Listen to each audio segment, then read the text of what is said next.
Hello everyone, स्वागत है आपका आपके अपने चैनल परफेक्ट फार्मेसी पे। मैं हूं सुनीता कंवर और आज के वीडियो के अंदर हम लोग डिस्कस करेंगे हमारा जो 5th सेमेस्टर का सब्जेक्ट है इंडस्ट्रियल फार्मेसी फर्स्ट, इसके यूनिट वाइज इंपॉर्टेंट क्वेश्चंस। तो ये वीडियो आपके लिए बहुत ज़्यादा इंपॉर्टेंट रहने वाली है एंड इंपॉर्टेंट क्वेश्चंस जो हैं ये सारे ये तो आप अच्छे से तैयार करें, साथ ही साथ अगर आप प्रीवियस ईयर क्वेश्चन पेपर्स जो उन्हें भी अच्छे से सॉल्व कर लेंगे तो आपके एग्जाम जो है बहुत ही अच्छे जाएंगे एंड डेफिनेटली आप एग्जाम में बहुत ही अच्छे मार्क्स जो हैं वो स्कोर कर पाएंगे। ठीक है, तो यहाँ पर हम लोगों ने यूनिट वाइज इंपॉर्टेंट क्वेश्चंस जो हैं वो डिस्कस करें हैं। बाकी सारे सब्जेक्ट्स के जो इंपॉर्टेंट क्वेश्चंस है वो भी ऑलरेडी हमारे चैनल पर अपलोडेड है, तो वो आप जा करके चेक कर सकते हैं। एंड इसकी पीडीएफ जो है वो आपको हमारे टेलीग्राम चैनल पर मिल जाएगी एंड टेलीग्राम चैनल का लिंक जो है वो आपको डिस्क्रिप्शन में मिल जाएगा, तो आप वो जा करके चेक कर सकते हैं। ठीक है, तो चलिए सबसे पहले हम लोग यूनिट फर्स्ट के जो इंपॉर्टेंट क्वेश्चन है वो देखते हैं। So first question is define pre-formulation studies and partition coefficient। तो यहाँ पर हमें pre-formulation studies क्या होती है उसकी डेफिनेशन लिखनी है, देन partition coefficient क्या होता है उसकी डेफिनेशन लिखनी है। ठीक है, तो सिंपली इनकी डेफिनेशन जो वो 2 मार्क्स के अंदर बहुत बार पूछी जाती है। Next question is what are the goals and objectives of pre-formulation studies? Discuss physico-chemical characteristics of drug substances in detail। तो सबसे पहले हमें ये बताना है कि प्री फॉर्मुलेशन स्टडीज़ जो इसके गोल्स क्या होते हैं, इसके ऑब्जेक्टिव्स क्या होते हैं। उसके बाद में जो फिजिको केमिकल कैरेक्टरिस्टिक्स होती है ड्रग सब्सटेंसेस की, उन्हें कम्प्लीटली डिटेल के अंदर जो है वो यहाँ पर डिस्कस करना है।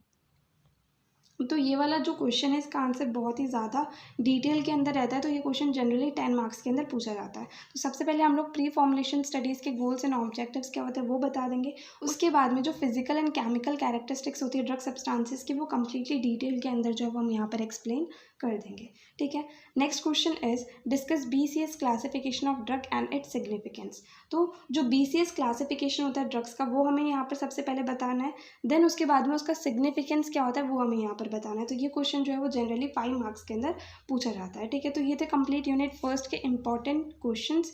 ये जो टॉपिक्स है सिर्फ यही एग्जाम के लिए फर्स्ट यूनिट में से ज़्यादा इंपॉर्टेंट रहते हैं। नाउ नेक्स्ट हम लोग देखते हैं कि सेकेंड यूनिट जो है इसमें से क्या क्या क्वेश्चन से टॉपिक्स जो है वो ज़्यादा इंपॉर्टेंट रहते हैं। तो यूनिट सेकेंड के अंदर हमारे पास 2 टॉपिक्स आते हैं, एक तो आता है टैबलेट्स एंड दूसरा आता है लिक्विड ओरल्स। ठीक है, सो सबसे first question is enumerate various granulation methods and granulators used in industry. तो ग्रैन्युलेशन मैथड्स जो है वो टैबलेट को बनाने के लिए यूज़ करे जाते हैं। तो यहाँ पर हमें जो अलग अलग ग्रैन्युलेशन मैथड्स होते हैं, जो ग्रैन्युलेटर्स यूज होते हैं इंडस्ट्री के अंदर, उसके बारे में जो है यहाँ पर लिखना है। ठीक है, तो ये क्वेश्चन जो है वो जनरली 5 या फिर 10 मार्क्स के अंदर पूछा जाता है। Now next question is discuss in detail formulation of tablets. तो टैबलेट्स का जो फॉर्मुलेशन होता है वो कम्प्लीटली डिटेल के अंदर हमें यहाँ पर बताना है। तो यहाँ पर मेनली जो हैं जो बाइंडर्स यूज़ होते हैं, प्रिजर्वेटिव्स यूज़ होते हैं एंड वो सारी चीज़ें जो यूज़ होती है, plasticisers, sweetening agents, flavouring agents, वो सारी चीज़ें जो है वो यहाँ पर हमारे पास आ जाती हैं। फॉर्मुलेशन के अंदर हम लोग किस तरीके से टैबलेट को बनाया जाता है वो भी लिख सकते हैं। Next question is explain various defects encountered in tablet coating and compression. तो जब टैबलेट कोटिंग करी जाती है एंड टैबलेट कंप्रेशन करा जाता है तो उस टाइम पर कौन कौन से डिफेक्ट्स जो है वो होने के चांसेस होते हैं वो हमें यहाँ पर बताने हैं। Next question is discuss types and methods of coating of tablets. तो जो टैबलेट कोटिंग करी जाती है उसके अलग अलग टाइप्स क्या होते हैं और उसके अलग अलग मैथड्स क्या होते हैं वो हमें यहाँ पर कम्प्लीटली डिटेल के अंदर जो है वो बताने हैं। Next question is what are various in process and finished product quality control test in tablets. तो टैबलेट्स जो हैं उनके लिए एक तो in process quality control test and दूसरे finished product quality control test, वो क्या क्या होते हैं वो सारे टेस्ट जो है वो डिटेल के अंदर यहाँ पर बताना है। Next question is analyst evaluation parameters of oral liquids. तो जो ओरल लिक्विड्स होते हैं उन्हें इवेल्युएट करने के लिए जो अलग अलग पैरामीटर्स होते हैं, मतलब उसके जो अलग अलग क्वालिटी कंट्रोल टेस्ट होते हैं वो हम यहाँ पर बताने हैं। Next question is define elixir suspension and emulsion. तो जनरली एलेक्सिर्स की सस्पेंशन के इमर्जन्स की डेफिनेशन जो है वो यहाँ पर पूछी जा सकती है। ठीक है, तो ये थे यूनिट सेकंड के इंपॉर्टेंट क्वेश्चंस। नाउ नेक्स्ट आती है यूनिट थर्ड। यूनिट थर्ड के अंदर जो टॉपिक्स है हमारे पास वो है कैप्सूल। कैप्सूल के अंदर भी hard gelatin capsule and soft gelatin capsules and दूसरे आते हैं पैलेट्स। ठीक है, सो इसके अंदर फर्स्ट क्वेश्चन आएगा differentiate between hard and soft gelatin capsule. तो जो हार्ड जिलेटिन कैप्सूल एंड जो सॉफ्ट जिलेटिन कैप्सूल होती है उन दोनों के बीच में क्या क्या डिफरेंसेस होते हैं वो हमें यहाँ पर बताना है। तो ये क्वेश्चन जनरली 5 मार्क्स के अंदर पूछा जाता है। Next question is give the importance of base adsorption और मिनिम पर ग्राम factors.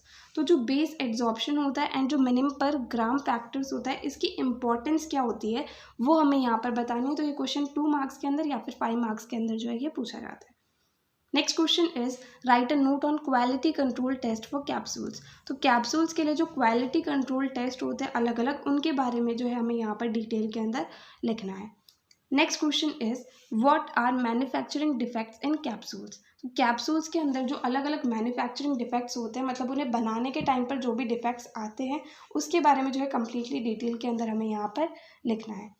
Next question is enlist equipments for manufacture of pellets. तो पैलेट्स को बनाने के लिए जो इक्विपमेंट्स यूज़ होते हैं उनके जो नाम है वो हमें यहाँ पर लिखना है। तो ये क्वेश्चन जो है 2 मार्क्स के अंदर पूछा जा सकता है। Next question is write a short note on pelletization process. तो जो पैलेटाइजेशन प्रोसेस होता है इसके ऊपर शॉर्ट नोट जो है वो हमें यहाँ पर लिखना है। तो या तो पैलेटाइजेशन की डेफिनेशन 2 मार्क्स के अंदर पूछी जाती है या फिर इसके ऊपर एक शॉर्ट नोट लिखने के लिए आ सकता है 5 मार्क्स के अंदर। तो ये जो थे कंप्लीट यूनिट 3 के इंपॉर्टेंट क्वेश्चंस। नाउ नेक्स्ट हम लोग देखते हैं यूनिट 4 के अंदर से क्या क्या क्वेश्चन से टॉपिक्स जो है वो इंपॉर्टेंट रहने वाले हैं। तो 4th यूनिट के अंदर हमारे पास 2 टॉपिक आते हैं, एक तो आते हैं पेरेंटल प्रिपरेशंस एंड दूसरे आते हैं ऑफ्थैल्मिक प्रिपरेशंस। तो इनके अंदर से क्या क्या क्वेश्चन आएंगे वो हम यहाँ पर देख लेते हैं। So first question is define parental product and list there types. तो सबसे पहले पेरेंटल प्रोडक्ट होते क्या, उसकी डेफिनेशन हमें यहाँ पर लिखनी है। देन उसके बाद में पेरेंटल प्रोडक्ट्स के जो अलग अलग टाइप्स होते हैं उनके बारे में हमें यहाँ पर बताना है। Next question is what is lyophilization. तो अब लायोफिलाइजेशन क्या होता है उसकी डेफिनेशन जो है वो हमें यहाँ पर लिखनी है और अच्छे से डिटेल के अंदर बताना है कि लायोफिलाइजेशन जो है वो होता क्या है। Next question is write a note on filling and sealing of ampoules. तो एम्प्यूल्स जो है उनकी फिलिंग किस तरीके से होती है और उनकी सीलिंग किस तरीके से होती है, इसके ऊपर एक शॉर्ट नोट जो है वो हमें यहाँ पर लिखना है। तो ये क्वेश्चन जनरली 5 मार्क्स के अंदर जो है एग्जाम के अंदर पूछा जाता है। Next question is discuss importance of isotonicity of parenteral products. तो पैरेंटल प्रोडक्ट्स की जो आइसोटोनिसिटी होती है उसकी इंपॉर्टेंस क्या है, मतलब पैरेंटल प्रोडक्ट्स जो हैं वो आइसोटोनिक होने चाहिए, तो इस चीज़ की इंपॉर्टेंस क्या है वो चीज़ हमें यहाँ पर बतानी है। तो ये क्वेश्चन भी जनरली 5 मार्क्स के अंदर जो है ये पूछा जाता है। Next question is quality control test of parenteral products. तो पैरेंटल प्रोडक्ट्स के लिए जो क्वालिटी कंट्रोल टेस्ट होते हैं वो कौन कौन से होते हैं उनके बारे में जो हमें यहाँ पर लिखना है। Next question is define eye drops, I ointment and I lotion. तो जनरली आई ड्रॉप्स की, आई ऑइंटमेंट की एंड आई लोशन की डेफिनेशन जो है वो बहुत बार पूछी जाती है, तो इन सब की डेफिनेशन जो है वो हमें अच्छे से आनी चाहिए। Next question is discuss method of preparation and evaluation parameters of ophthalmic products. तो ऑफ्थैल्मिक प्रोडक्ट्स के मैथड ऑफ प्रिपरेशन किस तरीके से होता है, मतलब उन्हें बनाया किस तरीके से जाता है, एंड जो इवैल्यूएशन पैरामीटर्स मतलब जो क्वालिटी कंट्रोल टेस्ट होते हैं ऑफ्थैल्मिक प्रोडक्ट्स के लिए वो हमें यहाँ पर बताना है। ठीक है, तो इस तरीके से ये थे कंप्लीट यूनिट 4 के इंपॉर्टेंट क्वेश्चन जो कि हमें अच्छे से प्रिपेयर करके जानने हैं। नाउ लास्ट आती है हमारे पास में 5th यूनिट। 5th यूनिट के अंदर हमारे पास 3 टॉपिक है। सबसे फर्स्ट टॉपिक है कॉस्मेटिक्स, सेकंड टॉपिक है pharmaceutical aerosols and third topic है पैकेजिंग मटेरियल्स एंड उसके बारे में कंप्लीटली डिटेल के अंदर। ठीक है, तो हम लोग देखते हैं कि इसमें से क्या क्या क्वेश्चन या टॉपिक्स जो है वो इंपॉर्टेंट रहेंगे। सो सबसे first question is differentiate between cold cream and vanishing cream.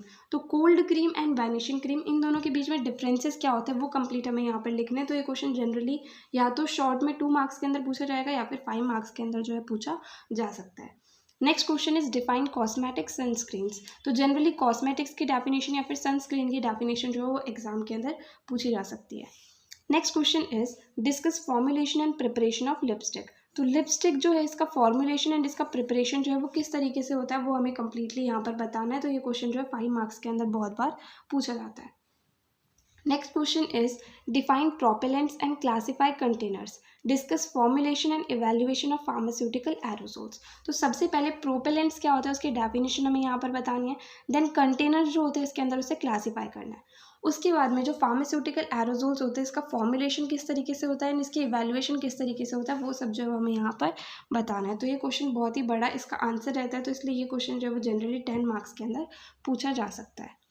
Next question is discuss legal and official requirement for containers used for packaging of pharmaceutical products. तो जिन कंटेनर्स को pharmaceutical products की packaging के लिए use करा जाता है उनके लिए क्या क्या लीगल एंड ऑफिशियल रिक्वायरमेंट्स होती है वो कम्प्लीटली हमें यहाँ पर बतानी है। तो ये क्वेश्चन मोस्टली 5 मार्क्स के अंदर जो है पूछा जा सकता है। ठीक है, now next question is what are the factors influencing the choice of containers. तो कंटेनर्स की चॉइस को इफेक्ट करने वाले फैक्टर्स कौन कौन से होते हैं वो हमें यहाँ पर बताना है। तो ये क्वेश्चन जनरली 5 मार्क्स के अंदर पूछा जाता है। यहाँ पर हमें ये बताना होता है कि जब हम कंटेनर को चूज़ कर रहे हैं तो उस चीज़ को चूज़ करने के लिए फैक्टर्स जो हैं वो कौन कौन से मैटर करते हैं, फैक्टर्स जो हैं वो कौन कौन से उस चीज़ को इन्फ्लुएंस करते हैं। Last question is enumerate various quality control test for packaging materials. तो पैकेजिंग मटेरियल्स के लिए जो अलग अलग क्वालिटी कंट्रोल टेस्ट होते हैं वो कंप्लीट हमें यहाँ पर बताना है। ठीक है, तो ये थे कंप्लीट यूनिट 5 के इंपॉर्टेंट क्वेश्चंस। तो यहाँ पर हमें जो आज टॉपिक कंप्लीट डिस्कस करना था, हमने यूनिट 1 से लेकर के यूनिट 5 तक के कंप्लीट इंपॉर्टेंट क्वेश्चंस जो वो डिस्कस कर लिए। तो इनको जो है सबसे पहले आपको अच्छे से प्रिपेयर करना होगा। ठीक है, तो यहाँ पर हमें जो आज डिस्कस करना था वो कंप्लीट होता है। इसकी कंप्लीट पीडीएफ जो है वो आपको टेलीग्राम चैनल पर मिल जाएगी। तो अगर आपको वीडियो हेल्पफुल लगी तो प्लीज़ आप इस वीडियो को लाइक करना, अपने फ्रेंड्स के साथ भी शेयर करना और चैनल को सब्सक्राइब करना। थैंक यू सो मच इस वीडियो को एंड तक देखने के लिए एंड चैनल को सपोर्ट करने के लिए।